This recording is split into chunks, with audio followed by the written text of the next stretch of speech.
তো হ্যালো বন্ধুরা, আমি রেলভিক্সি। আর আজকে আমি যেই ট্রেনের ভিডিও করছি সেটা হচ্ছে শিয়ালদা থেকে নিউ জলপাইগুড়ির উদ্দেশ্যে যাওয়া একটি স্পেশাল টিওডি গাড়ি, মানে টিওডি এক্সপ্রেস ট্রেন, যেটা কি আজকের দিনের জন্য চালানো হচ্ছে। শুধুমাত্র একটা ট্রিপ দেবে এই গাড়িটাই, শিয়ালদা থেকে ছেড়ে নিউ জলপাইগুড়ির উদ্দেশ্যে একবারই যাবে, আর ফিরতি এর কোনো নোটিফিকেশান নেই। আর তার সাথে রয়েছে আমাদের পুরনো যেই সাইরাং এক্সপ্রেস। তো দেখো কেমন হয় ভিডিওটা, আর ভালো লাগলে অবশ্যই সাবস্ক্রাইব করো আর পাশে থেকো।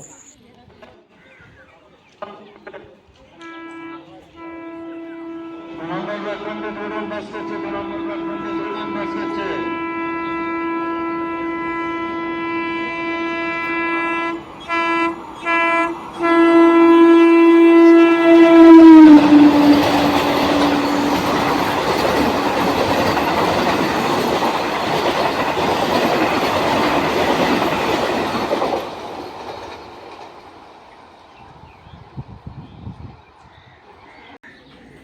আপনি 2 নম্বর প্ল্যাটফর্ম দেখে উঠে লাইনে পার করতে যাবেন, লাইন পার করবেন না।